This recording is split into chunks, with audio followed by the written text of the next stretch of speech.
This video contains the solutions for numbers 14 through 17, the 2000, oh sorry, it doesn't have a year, and your practice test for AP Physics C. Number 14, we have a satellite X moves around Earth in a circular orbit of radius r, and satellite Y is also in a circular orbit around the Earth.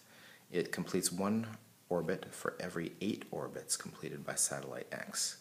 And they want to know, what is the orbital radius of satellite Y? Well, we just mentioned Kepler's law, third law. That's what we need here. It's t squared equals the 4 pi squared over gm times r cubed. But here what we really need to know is this, that t squared is directly proportional to r cubed. Because all the other stuff, the whole 4 pi squared over gm, that's just a constant. So we're going to do it by setting up a proportion. Now let's see. The time for satellite X, that's the closer one, right? What's the relationship here? It completes one orbit for every 8 orbits completed by satellite X. So it's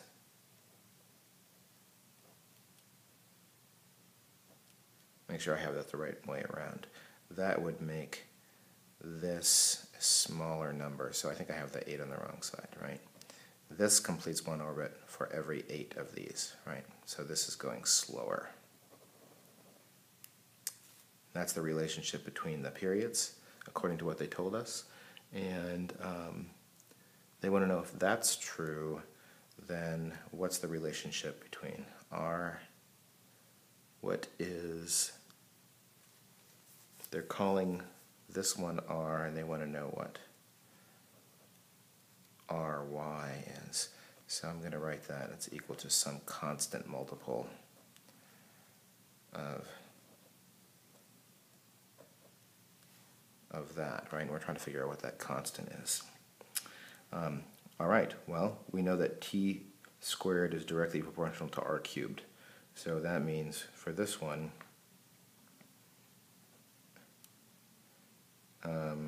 let's see, its period would be, let's do everything in terms of tx's. So tx would be, actually, no, let's do things in terms of ty, because that's what we want, right?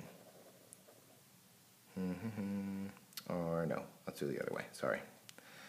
You could get there either way, but I'm going to do this. I'm going to say that, so tx, the period of this one is 1/8 ty. And I'm going to say here that rx is equal to k ry. That's good. Now, I know that t squared is directly proportional to r cubed. So that means t squared, which is 1/8 ty squared, is directly proportional to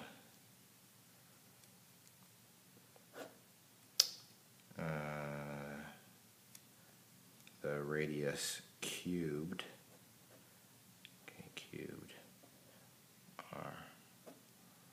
ry cubed, and those are the x's, and the proportion must also be true for the satellite y, so that would be ty squared. This is for x, right? That's what the period of the x, period of the, or the radius of the x are in terms of the y's. And then here, this is for the period of satellite y, and this is its radius. So, what we would like to do here is figure out what k is, right? Actually, this is supposed to be r, so I actually want the k to be over here, right? I want to figure out what is the radius of satellite y in terms of r, right, which is our rx. So I should have put the k on this side. Sorry, making this one messier than it needs to be.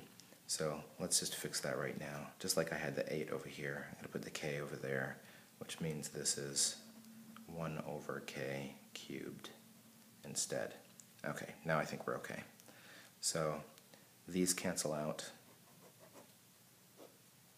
ry cubed cancel out.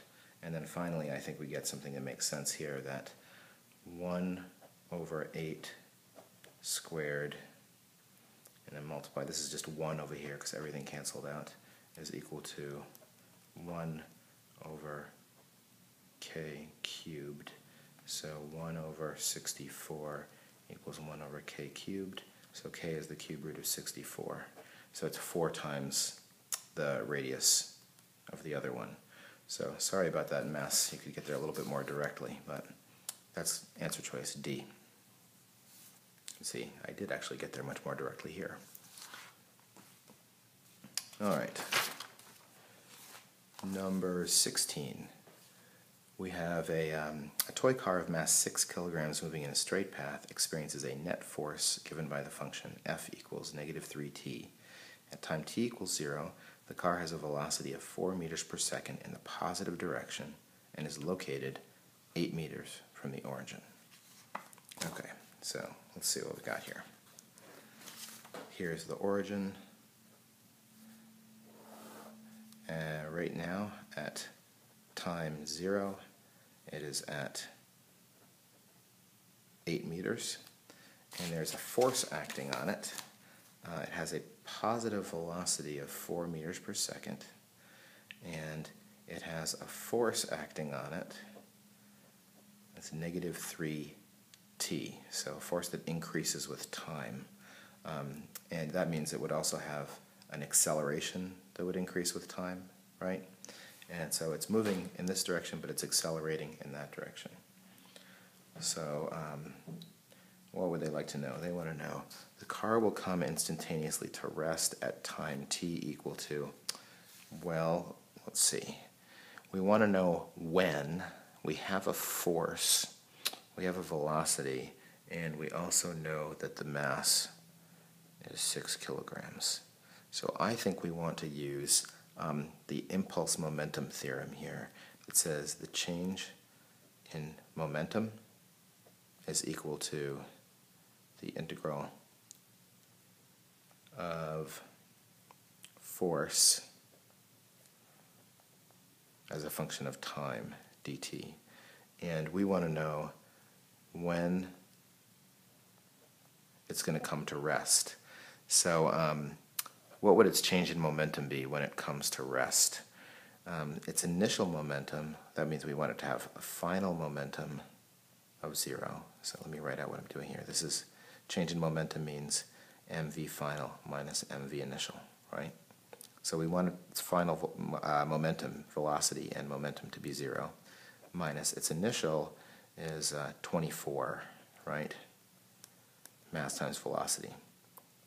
And the integral from 0 to t.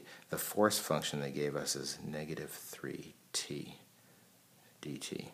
So a little bit of calculus here. Minus 24 is equal to, the antiderivative of negative 3t is negative 3 over 2t squared from 0 to t. And plug in 0, you get 0. Plug in t, you get that. So I get negative 24 is equal to negative 3 over 2 t squared. Multiply both sides by negative 1, and then multiply both sides by 2/3. So 2 times 24, let's see, or divide by 3, so that gives me 16 is equal to t squared, so t is equal to 4. So correct answer is E. There may be other ways to get there using kinematics. In fact, I'm sure there is. I think that you could find a velocity function, right?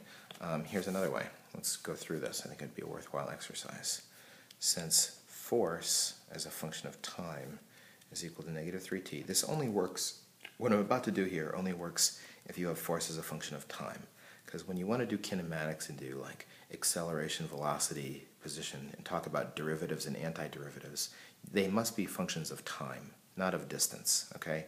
So this only works when we have this as a function of time.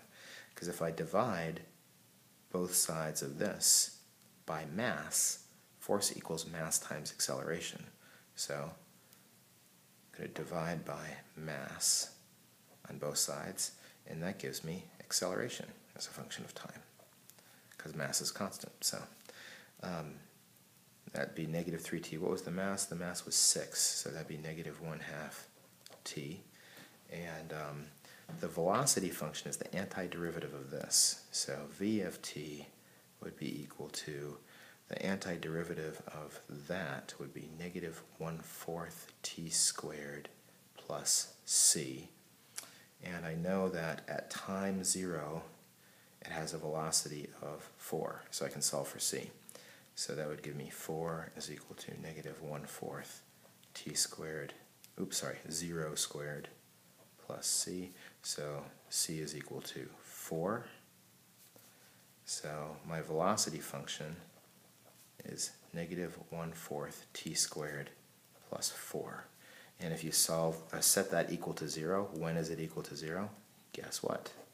You get t equals 4. So you have a couple ways to go with that one.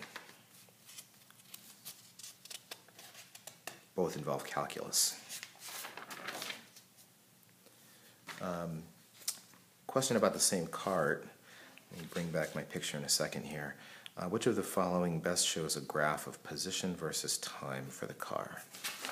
Well, it's initially moving forward with its 4 meters per second, right? So it would have an upward sloping position graph, right? Slope of 4 here, but it's got an acceleration in this direction, and we know here, actually we could go back, we could figure out what the antiderivative, it's going to be like some sort of cubic looking thing, right? Vaguely cubic. It's going to be moving forward and then backward, and it doesn't have a constant acceleration, right? Because the acceleration is actually increasing or decreasing, as it were, with time. So let's see if anything looks like that. Well, this is definitely wrong, because that's moving, that starts out with a negative velocity, and we know we start out with positive velocity. This looks like it starts out with 0 velocity, and we're supposed to start out with 4. This starts out with negative velocity. This starts out with a positive velocity, gets up to about here. That looks pretty good, except for the fact that this is the only time in the problem where this comes into play. So it starts 8 meters from the origin.